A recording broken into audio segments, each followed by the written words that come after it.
നമസ്കാരം കൂട്ടുകാരെ.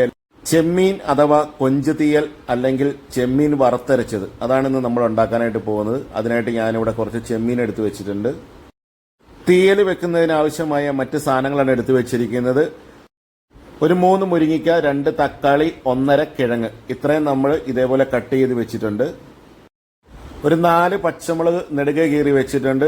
കറിവേപ്പില ഒരു 25 ചെറുള്ളി എടുത്ത് അരിഞ്ഞു വെച്ചിട്ടുണ്ട്. ഒരു ഉണക്കത്തേങ്ങ മുഴുവനായിട്ട് എടുത്തിട്ടുണ്ട്. ഒരു കറിവേപ്പിലയുടെ തണ്ട്, 5 പിരിയൻ മുളക്, 5 പാണ്ഡ്യമുളക്, 1.5 ടേബിൾ സ്പൂൺ മല്ലി, 1 ടീസ്പൂൺ കുരുമുളക്, 1 ടീസ്പൂൺ പെരിഞ്ചീരകം. ഇത്രയും സാധനം നമുക്ക് വറുത്തെടുക്കണം.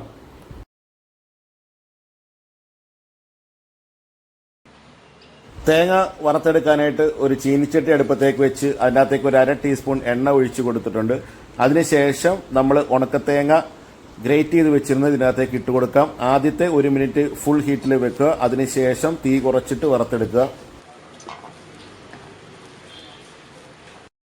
ഇനി ഇതിനകത്തേക്ക് ഒരു 3 ചെറുള്ളി കനം കുറച്ചരങ്ങിയത് ഇട്ട് കൊടുക്കാം. അതോടൊപ്പം തന്നെ നേരത്തെ പ്ലേറ്റിൽ എടുത്ത് വെച്ചിരുന്ന വെച്ചാൽ മുളക്, കറിവേപ്പില, മല്ലി, പെരിഞ്ചീരകം, കുരുമുളക് എന്നിവ ഇതിൻ്റെ അകത്തേക്ക് ഇട്ട് കൊടുക്കാവുന്നതാണ്. തേങ്ങ ഒരു പകുതി വറവാകുമ്പോഴത്തേക്ക് നമുക്ക് ഇതിൻ്റെ അകത്തേക്ക് ഒരു 1/2 ടീസ്പൂൺ മഞ്ഞൾപ്പൊടി ചേർത്ത് കൊടുക്കാവുന്നതാണ്.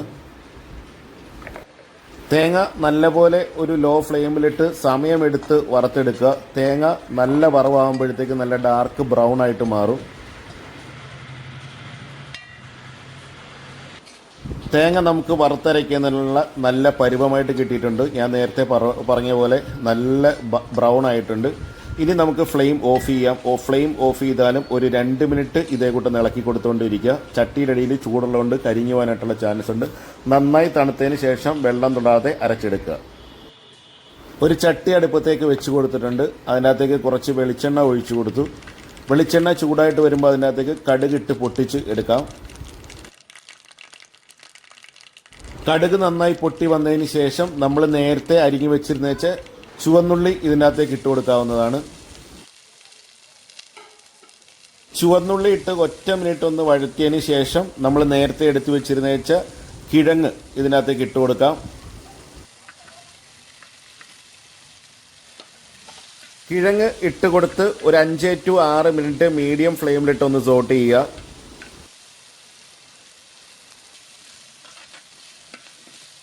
കിഴങ്ങിട്ട് കൊടുത്ത് ഇപ്പോൾ ഒരു 5 മിനിറ്റ് കഴിഞ്ഞു. ഇനി നമുക്ക് ഇതിനകത്തേക്ക് കറിവേപ്പിലയും പച്ചമുളകും ചേർത്ത് കൊടുക്കാം.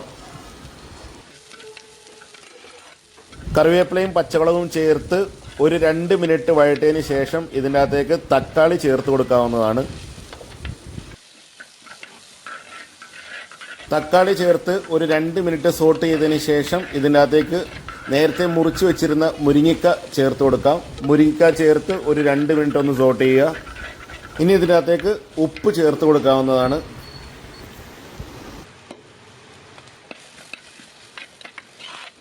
ഇനി ഇതിൻ്റെ അകത്തേക്ക് നമുക്ക് പ്രോൺസ് ചേർത്ത് കൊടുക്കാവുന്നതാണ്. പ്രോൺസ് ചേർത്ത് കൊടുത്ത് ആ കൂടെ തന്നെ മിക്സി കഴുകിയ വെള്ളം, അതായത് നമ്മൾ അരപ്പ് അരച്ച മിക്സി കഴുകിയ വെള്ളവും കൂടെ ചേർത്ത് കൊടുക്കാവുന്നതാണ്. അരപ്പ് നമ്മൾ പിന്നീടാണ് ചേർത്ത് കൊടുക്കുക.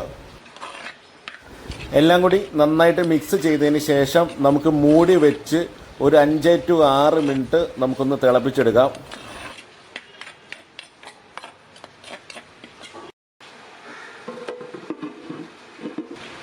ഇപ്പോൾ ഏകദേശം ഒരു 6 മിനിറ്റായി നമ്മൾ മൂടി വെച്ച് ഇത് വേവിക്കാൻ തുടങ്ങിയിട്ട്.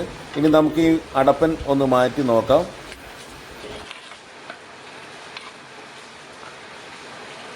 നമ്മുടെ കഷ്ണങ്ങളെല്ലാം വെന്തിട്ടുണ്ട്. ഇനി നമ്മൾ നേരത്തെ വറുത്തരച്ച തേങ്ങയുടെ അരപ്പ് ഇട്ട് കൊടുക്കാവുന്നതാണ്. ഒരു തുള്ളി വെള്ളം പോലും തൊടാതെയാണ് നമ്മൾ അരച്ച് എടുത്തിരിക്കുന്നത്. അത് ഇതിൻ്റെ അകത്തേക്ക് ഇട്ട് കൊടുത്ത് നന്നായിട്ടൊന്ന് മിക്സ് ചെയ്യുക. ഇനി നമുക്ക് പോരായ്മയുള്ള വെള്ളം ഇതിൻ്റെ അകത്തേക്ക് ഒഴിച്ചു കൊടുക്കാം. ഒരുപാട് വെള്ളമൊന്നും ചേർക്കേണ്ട ആവശ്യമില്ല. വെള്ളം ഒഴിച്ച് കൊടുത്ത് നന്നായിട്ട് മിക്സ് ചെയ്തതിന് ശേഷം നമുക്കൊരു 6 മിനിറ്റ് ലോ ടു മീഡിയം ഫ്ലെയിമിലിട്ടൊന്ന് കുക്ക് ചെയ്യാം. ഇനി ഇതിനകത്തേക്ക് കുറച്ച് കറിവേപ്പില ചേർത്ത് കൊടുക്കാവുന്നതാണ്. അപ്പോൾ നമ്മുടെ കറി കുറുകി വന്നിട്ടുണ്ട്. ഇനി നമുക്കിത് ഓഫ് ചെയ്യാവുന്നതാണ്. മൺചട്ടി ആയതുകൊണ്ട് നമ്മളിത് ഓഫ് ചെയ്താലും കുറച്ചുകൂടി ഒന്ന് കുറുകും.